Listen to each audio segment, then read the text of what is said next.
welcome back to my channel. Today I'm going to be doing another crochet diary. So I'm going to be showing you things that I've made within the past like month and a half.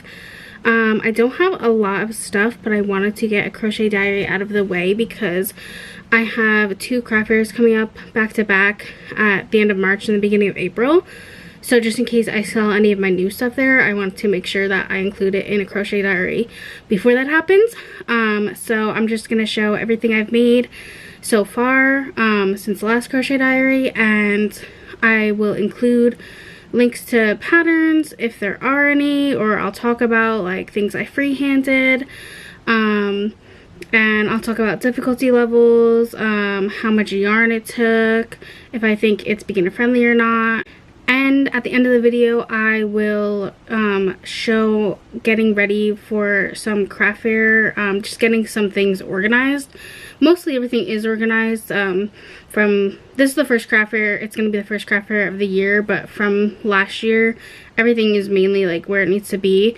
It's just like a couple new stuff. And I actually am getting an Amazon order probably by the time I finish filming the first part of this video. The Amazon order will be here of new things of how I'm gonna display certain things at craft fairs. So if that order ends up coming on time, then I will show that at the end of the video, and I'll show any other things that I need to do to prepare for the craft fairs. But actually the first thing that I have to show is the one I'm wearing. So I've wanted to make myself a ripple stitch sweater for a really long time, and I couldn't choose colors.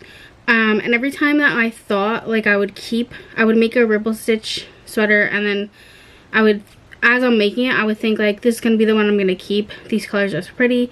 But then when I finished it, I would be like, no, not that I didn't like them, but I just thought someone else at craft fairs might like them better, so I would always pass.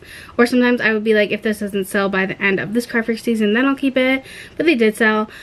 So I customized these colors. I talked about this in my last video, which was a yarn haul.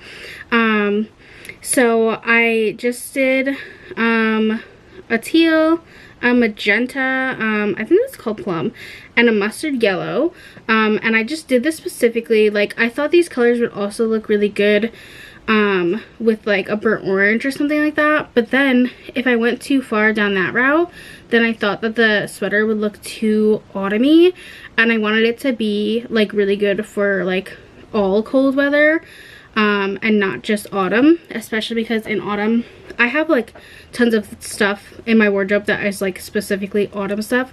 I have this one sweater, not that I made, but I bought it, and it's so cute, and it's orange, and it says sweater weather, and I've had it for like 2 years and I've never worn it. Yeah, because I just like have so many autumn things in my closet that just hasn't made it into the rotation. So like keeping that in mind, that's why I did this. And I think this is super, I think it's like every season. Actually, I looked up, what are they called? You know when you like see pictures and then there's like little squares of what like the exact shade of color it is? I looked those up, and like a mood board. I looked up like spring mood boards because I thought this was kind of like, it's not super obvious spring, but it is kind of like floral colors. And I saw mood boards that like have these colors. Usually mood boards have like a lot more colors involved though. I didn't want to go too deep into that. I didn't want to have too many colors. But I'm just like super happy with the way it came out. I'm really happy with the colors I chose. I originally thought that maybe I should do a different pattern. Not a pattern, but like a different stripe, what is it called? Like width or height. On the back, like have chunkier stripes or smaller stripes. Like I thought maybe I should do something different on the back so that it's reversible, because I do that a lot with sweaters, and whenever I sell sweaters like that, everyone's always so excited to have a reversible sweater. But in the end I didn't do that. It's exactly the same on the back as the front. I thought maybe I would like that better, and it would kind of flow better, like all the stripes match to a stripe on the back. So it is like completely symmetrical. It actually is not great weather to be wearing it right at this exact moment. I have my window wide open, and I'm filming this on March 15th, I think, or 16th, and it's like 60 degrees. So let's see if I can make it through the whole video with this sweater on, because I'm already slightly warm in it. But I do think it still fits the March vibe, but today, temperature wise, was on a great day to wear it. So the pattern for the ripple stitch, I will link the tutorial for the stitch itself, but I mentioned this in past videos, there is no tutorial that I know of for or that I follow for the sweater.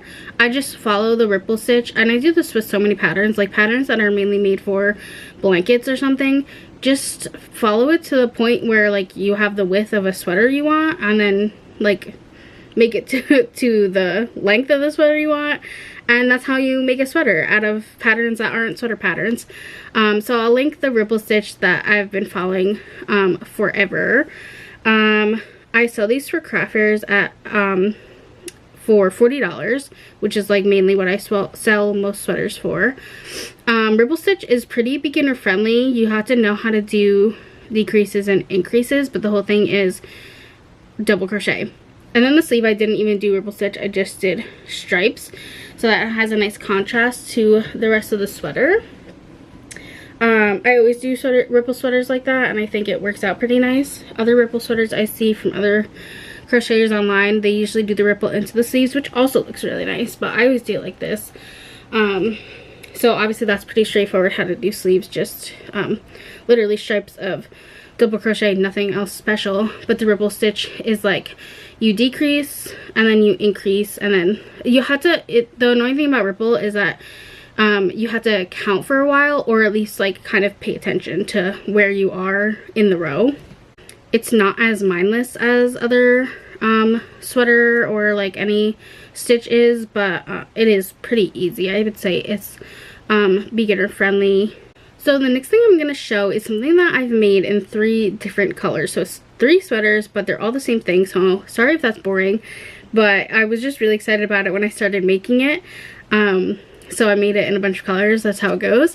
And if you saw my video in January, that was my 2025 goals, which included crochet goals.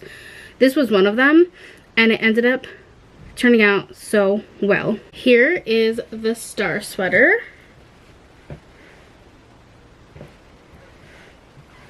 I love the way this came out so much. I'm so happy with it. So I talked about this in that video briefly, about how I was just gonna wing it and just like learn how to make the star shape, because star blankets are really popular right now, and I see a lot of star purses, so I was like, I'm gonna learn that but just turn it into a sweater. And so I did. So there's no pattern for this for like a sweater version on YouTube. There is a pattern for it kind of on, well, I don't know, I'll put the link to the person's TikTok, because that's where I discovered it. So after I freehanded this sweater, I saw other people with like similar sweaters on TikTok, and they were all tagging the same creator and being like, follow or go check out this person's pattern. So clearly that creator did make a pattern. I can't read patterns, and there's no like YouTube tutorial for this that I know of. So that's why I never even like searched for one, but I'm pretty sure like that person, that creator, made it at the same time that I was like learning how to freehand it. So I probably wouldn't have even found it anyway, but then I just ended up finding it after I made these. So I will link that person. And if I can find the pattern, I'll just link the pattern, but if not, I'll just like link their TikTok account. So I guess that they pretty much have the same design, but I did notice that when I saw other people making it, it was from their pattern, it was very very wide neckline, like to the point where it was off the shoulder. But I mean, that's pretty adjustable. You could totally follow that pattern and then just sew the neckline to the point where you want the neckline to be. But I'm guessing it's part of that pattern for it to be that wide, because all the ones I've seen so far, I think I've seen like 3 of them, of people like following that pattern and then posting the finished product, which all look so lovely, that they all have a wide neckline. So I guess it's part of that pattern, but obviously like you can just sew a smaller neckline, because that's what I prefer. I don't like wide necklines too much, especially off the shoulder. That starts to like bother me, thinking it's falling off or anything. But basically I just made the star shape and sewed it together all the way down to this point, and then that last point of the star is hanging down low. And this actually is a pretty good fit.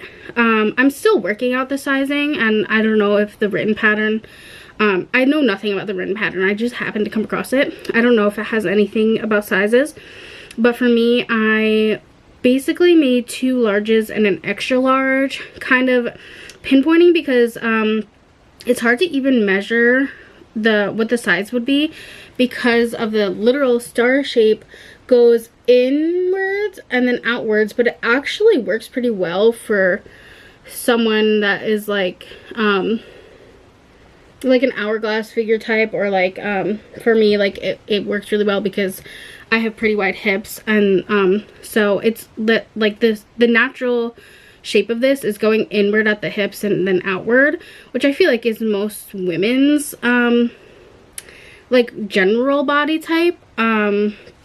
So it actually is like, I'll insert a picture because I don't feel like putting it on right now, but I did try this one on, and it is this one's like a little too small for me, but it still is super flattering in my opinion. And so then I just added like a little bit of shoulder length to kind of create a neckline, and then I crocheted around the neckline, and I just made regular sleeves with cuffs because I enjoy cuffs, and I just feel like I kind of make the same sleeves for every sweater because that's just what I like to do. It's just the sleeve that I like to see and find easy to make. So I went with yellow and purple for 2 reasons for my first attempt. Well, also I already had purple, that's like a bonus reason. But one, because whenever I make something in purple and yellow, it always reminds me of Tangled. So I kind of just like love combining those colors. But also I just feel like purple and yellow is really good for stars, because that's just like, I mean, stars, you think of the color yellow. Purple, you kind of think of like the night sky. So I feel like it just kind of went well together. I do think that these colors are probably also a sports team color. I think I looked it up. I want to say the Lakers, but there might be other ones as well, because while I was making it, both me and my mom were like, this looks familiar. It looks like it's definitely a sports team. I don't know what one. And so I don't know if that is going to affect who buys this or not at craft fairs. Because I don't even know where the Lakers are. So I don't know if anyone would be a fan of them here in Jersey, but I still think in general it was a cute color choice. My next one I'm not so sure about, but other people did like it, so let me show that one.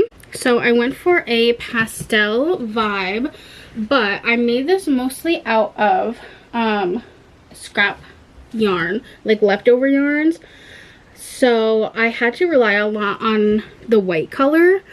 So it kind of is like a white base with pastel colors.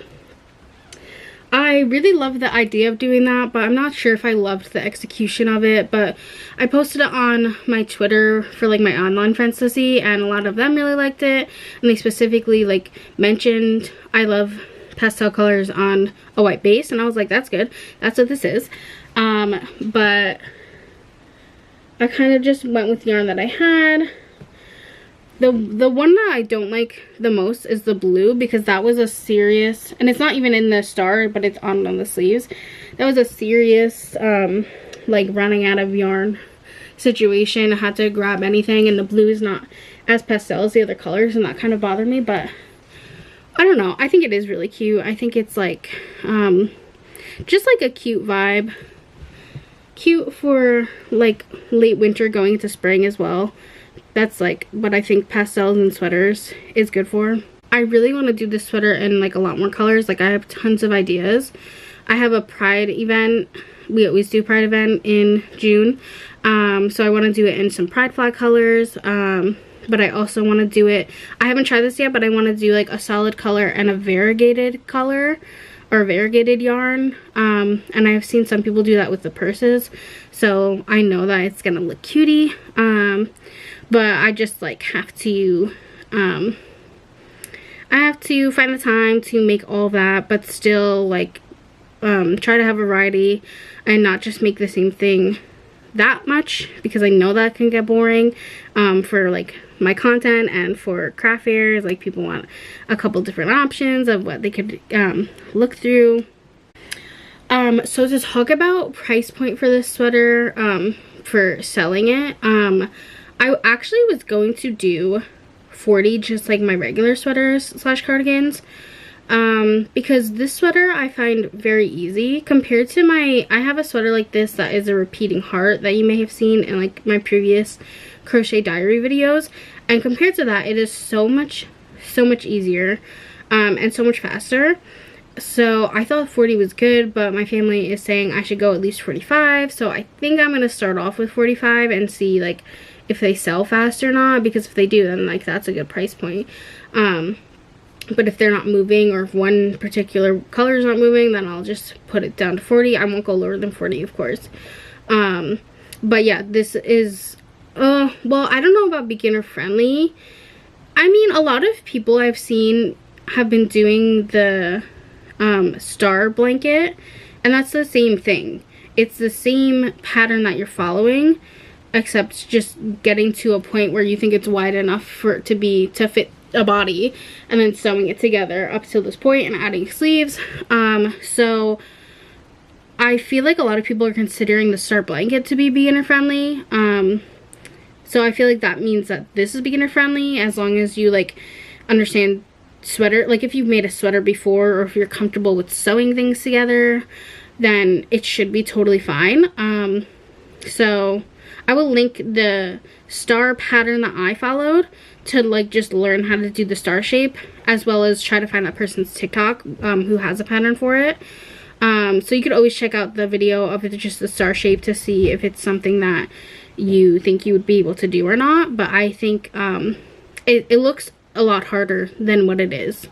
It definitely looks more impressive, but I do think it is potentially beginner friendly. And this is the last color that I've made so far. So it's a black base with an ombre, yellow, and orange. I should show both sides, because since it's an ombre color, it's different. Actually, I think this side is the better side. And the sleeves really show the ombre pretty well. This is all Big Twist yarn, which is unfortunate because I can't recommend that, since Joanne has gone out of business, or is going out of business, so you can't make online sales anymore. But this color is Big Twist Rave, and then this is just like regular Big Twist, and everything else I've shown has been Big Twist. So apologies that I can't recommend it or say exactly like what color everything is, because you can't even order it anyway. But it is weight for acrylic yarn, if that's helpful to anyone. And it takes like, I mean, the same amount of yarn as a sweater. If you were doing like, let's say with the yellow and purple one, because those were even stripes, even rows, each color would do 2 rows repeating. So I would get if you were doing 2 colors, like 2 skeins of the yellow, 2 skeins of the purple. I had a big purple, like a pound purple, but if I didn't, then I would just do like 2 normal skeins of each color, just to make sure. But you won't use all 4 of the skeins. You'll probably just go into the second one of both colors. So I think out of all of them, this is probably my favorite one that I've done so far. But I mentioned in my last video, which was the yarn haul, that I want to make this again, because we did get more of this color, and we also got it in an orange and pink ombre. But I want to do same with black, but just make it 1 less row of black, but the same amount of rows as the special color, so that at the end it's going to be like 1 more entire wrap around of the color instead of the black, so that it's just there more and that you can see the ombre more. So I did use 1 skein of the Big Twist Rave, plus like a little bit into the second skein, and then I had like a pound black, so I use a lot of that because there's more black in this. But yeah, I would just do, this is 4 rows of black and 2 rows of the color, so I would just do 3 rows of black. That's it for my sweaters. Now I just have a couple little things. I made this hat out of leftover yarn that I had sitting on my shelves that were kind of just like all next to each other. So when you are staring at yarn sometimes next to each other, even if you didn't mean to put those colors together, you see them and you're like, wow, those colors are nice together. That's what happened here. Super fall, I think, pretty like autumn vibes. Super, I don't know, it just has fall vibes. I don't have a tutorial for beanies. I'm sorry. I don't remember when I learned to make beanies, but I'm sure you can just look up crochet tutorial for beanies. This is weight for acrylic yarn as well. It's always important to know the weight of the yarn that you want to use when you're going into like searching for a tutorial, so that it comes out the same way that it comes out in the tutorial, like the way you want it to come out. So just search like rectangle beanie or like drawstring beanie, because that's how you do it. You drawstring at the top as opposed to working in the round. If you were to make a solid color beanie, it takes just 1 skein mostly. And then this was, again, I said this was leftover yarn, so it was like there was not a lot of yarn left in the skeins. But and I sell beanies for $12 at the craft fairs. Next I made tiny little bows. I do have a tutorial for this. I will link it. I didn't actually fully watch the tutorial. I just kind of watched it to see how the bow goes together, like how to tie it together. But it actually is just 2 rectangles. That's all you crochet is 2 rectangles. I think it's 3 rows. Yeah, 3 rows of half double crochet. And then you kind of sew this part together. And then wrap the tail around to make it the bow shape, and then wrap it around again to tie it, so it doesn't look that great on the back. Why is it not focusing? There we go. But then on the front it's very cutie. So I'm gonna have my mom add keychains to these, so that I can have these as little keychains or hot glue them to clips. But I think that I'm preferring keychains, and then this is an even smaller one, so super cute. This is definitely beginner friendly. It's such a super quick project. It did not take a lot of yarn. It literally took me 15 minutes to make these, to make one. And it does not take a lot of yarn at all, to the point where like now I know I'm gonna be obsessed with making these, because whenever I like get to a point in yarn where like I've used it for a project already, and then it's like too much yarn left over to even use it for a scrap project, but it's not enough to like make a beanie or something like medium size. So this type of thing is perfect for that. So I'm gonna be making these definitely all the time, which is unfortunate for my mom, because I'm gonna have to make her do the keychains, because I just know she has a bunch of those keychains that you can attach to anything. I'm literally gonna sell these for $1 at craft fairs, either size. I think I'm just gonna go for $1, along with scrunchies that I sell for $1, just kind of quick things that people can grab that I make out of scrap yarn. So it's totally fair to have it be at such a low price, because it was yarn that was gonna go to waste anyway, or that I just didn't know what to do with.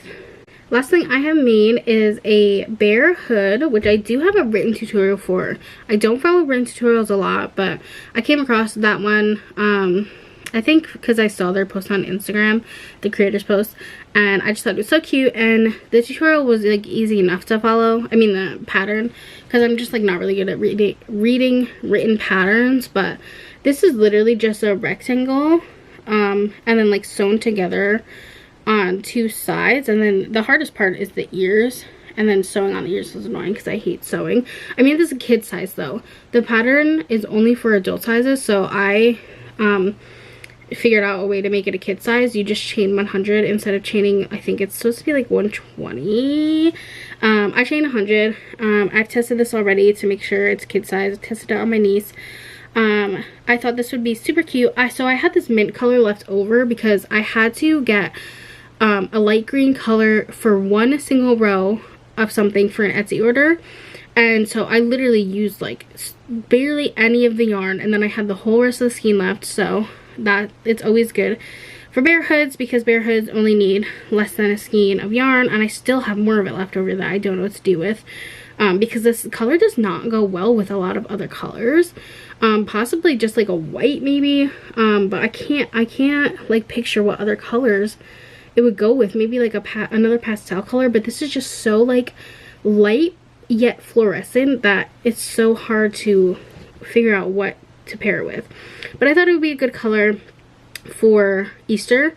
Both the markets we have coming up are before Easter. Easter's late this year, so maybe someone will buy it for like an Easter gift, to put in an Easter basket or something like that, because it is kid size. So I do make adult size ones too, but I feel like kid sizes, and this is like literally the only thing that I make in kid sizes for like craft fairs or for selling anything, because I just like, I don't know, it's hard to figure out what kid sizes should be, and a lot of patterns like don't tell you how to make kid sizes, so you have to like adapt to it yourself.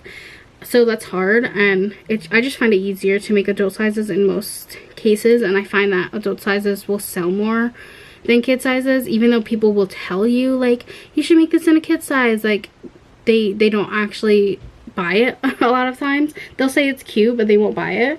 So but the bear hoods I feel like are a different story. I feel like this is just so cute and unique, and something that parents are like willing to spend money on for their kid, to have something like specifically like you can't really get this anywhere else, but you could get like a kid size beanie somewhere, but you can't get something like this. I think I sell kids hoods for $18, because I know I sell the adult ones for $20. I can't exactly remember what I have to look at my price list, but I think it's $18, because this is just, it takes more yarn than a beanie, and just takes a little bit more effort, especially because of the ears. I just hate sewing. So I have these at $18. I will link the pattern. It is beginner friendly, like I said, as long as you're comfortable with sewing.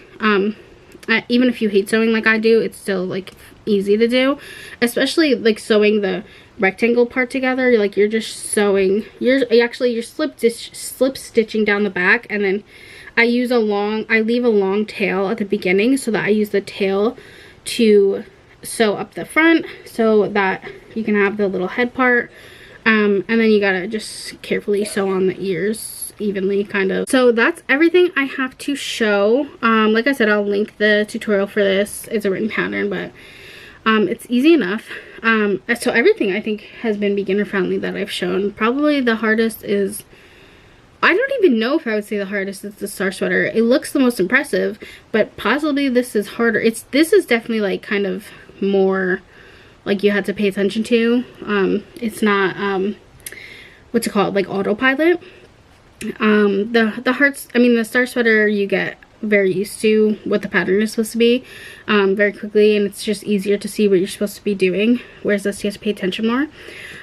So now I'm going to put price tags on all of these. I have to add the star sweater to my price list, because I have like a price list on Google Doc, and then people can scan a QR code to see the price list. So I had to completely add the star sweater. I add pictures, and then I write star sweater $45. And then I would have to add the bow keychains as well, but they're not keychains yet, so I'm just gonna hold off. I have to transfer a couple of things within like the organization of like how everything is for the craft fairs, like things I've already made. First I'm going to focus on adding the price tags and the sizes to the things that need sizes. Okay, so before I do price tags, I just went outside to grab my Amazon order. So this is one thing that I ordered for craft fair setup. So right now the setup that I have usually is like, we have a couple tables going. My sister sells with me, but she sells different things. So I'll have one table that's just for me, and I put beanies and bucket hats on it, and I spread them out. So I thought maybe it would be possible to eliminate the table if we are outdoors and have a tent, which we usually are and do have a tent. So I could hang this on the tent and hang beanies and bucket hats off of it, and I got 2 of these. And then every like beanie has a price tag, and every bucket hat and everything has a price tag, plus we have the price list. I'm just gonna test it out with this beanie. Okay, so these are very easy to maneuver. They don't open up very wide though. Oh, but they do clip very hard. Okay, so let's see. This is like weighing it down, but I feel like every one of these is gonna have a hat, so it's just gonna be like evened out. I do worry about wind and like it's swinging around and stuff, but oh, and this rotates, so that would be cool. People could stand there and like rotate it to look at all the different hats. I'm super excited about this. I feel like this is a good idea and such a space saver, especially in the car, because a lot of times we pack into one car. And so to eliminate a table and just have this instead, I can fit this into one of the bags that holds my crochet stuff. Like, I don't even need a separate bag for this. Amazing. I'm so excited about this. I feel like this was a very good success so far. Have not seen it in practice, but I feel like it's the vision is coming through. So I'll actually link that on Amazon for anyone else who does craft fairs and maybe wants to do the same type of thing. The thing is, the thing about like looking for ways to present craft fair items is like you have to look for things that are not made for craft fairs, and like knowing what to search is the hardest part, because that was just like a sock storage hanger. I don't even know what it was called. I'll link it. And then this is a fruit basket that you hang from your kitchen. Hang on, I had to untangle it. I just took it out of the bag. It's not tangled, but it was just kind of stuck. Let's see how this hangs. This should be in here. There we go. And then I would hang this from the tent as well. Oh, sorry, it's super hard to see because I bought it in like a rose gold color, not a black color, so you probably like can barely see it. So it's 3 baskets that would hang on the tent with this hook. This one I worry a lot more about. It's swinging than the other hanger that I bought. I feel like this will swing around a lot in the wind because we do get really bad winds. And I'm worried that it would like literally like swing upward and everything's gonna fall out. But I asked my mom what she thought about it, and she was like, no, the wind probably won't be that bad. So we'll see how it goes. But this I'm gonna use for things like the bow keychains and like the scrunchies. Just put them in the basket, because the way to go, and I've seen other people say this, is like you only have so much space, so you have to not only go like fill up the space this way, but you have to fill up the space like vertically. And that's something we have not been doing so far. We've been doing craft fairs for a long time now, like a couple years, but I'm starting to finally kind of change it up. And this is also going to save a lot of space in the car, I think. Well, my scrunchies and stuff, they would originally be on the other table, so, but I have new things that I want to replace where the scrunchies go on the table. So having this hang from the tent as well is just going to be like a bigger space saver. And then packing it up, it just collapses into itself. I just have to make sure like the chains don't get tangled, but like I think this is a pretty good way to go. So like I said, this was a fruit basket. I just got my lipstick on it. And I looked at a couple, but I liked the way this was collapsible and everything. So I will link this one as well. I think both of these things were like, well, I got a 2-pack of the hangers. I think that was like, I want to say $17, and this was $16, I think. So I will link both. And the last thing I have to do after I organize is print this out. I made this on Canva, as I do. I just wanted to have a white background. I'm not even sure if we have color ink, so I really hope that we do. Otherwise, I'm gonna have to change it up because it's gonna look weird without color ink. But I made this for the keychain. I got a keychain rack. It like spins, that you would put keychains on, because I showed this in probably my last crochet diary, that I got these little teddy bear keychains and I'm making little clothes for them that go on the hanger. That's the thing that's gonna replace where my scrunchies normally would go on the table. So I made this sign to show that you can dress your own stuffed animal, and I put stuffed animal instead of bear, even though I only have bear keychains, because I figured eventually I will have other animals possibly. Right now I just have bears, and then I have like this little doll like rack with little hangers that the clothes go on. So I'm selling that for $5, and then if you want to add a second outfit, then it would be additional $2, just because I just wanted a way to get people to come into our tent more, and especially like a way to interact with kids and like have something for kids to buy. Like I said before, I don't make a lot of kids stuff. I always feel bad because they're always like searching for something to buy, and a lot of times at craft fairs, like parents will either like not want to buy things for their kids even though they drag them there, or they'll give their kids like a $5 bill and be like, go get something that's $5. Good luck with that. So I wanted to make something like super affordable for kids that's actually like fun, because something else we considered was having a claw machine, like a toy one, but I couldn't figure out what I would put into claw machines. I've seen a lot of different things, and I could have even just put like little like papers that say that you can have like a coupon of like certain % off or something, but that just seemed too complicated and like still not really that fun for kids. Like claw machine is fun, but like having a coupon is not fun. But I couldn't think of anything else to go into the claw machine because I don't sell stuffed animals or anything. So I just thought this was super interactive, and I did not think of the whole like dress your own animal thing by myself. And I think I talked about this probably when I showed it in my last crochet diary. Someone else that I follow on Instagram thought of it, so I will link their Instagram, or like maybe the reel that I saw it in, if I could find it. Their name is Joella Crafts. I've been following them for a super long time. They mainly do stuffed animals, but this is something that I'm like capable of doing, because all I'm making is tiny clothes. I don't have to make the stuffed animals because I'm not good at making stuffed animals. But it's something, oops, sorry, knocked something down. It's something like good for kids to do at the table. And like I've said in previous diaries, I think, or also I've done craft fair vlogs, that people like, we struggle with people not coming into our tent and like just looking on the outskirts, but they don't like walk in to see the rest of the things that we sell. So hopefully that will help. So I'm gonna print out this sign, and then I'm gonna have my mom laminate it so that I can put it on top of the keychain holder merry-go-round thing, because it actually has like a little tab that you can put a sign into. I'm pretty sure I got the same one that Joella had. Actually, I don't think her name's Joella. That's just the name of her company.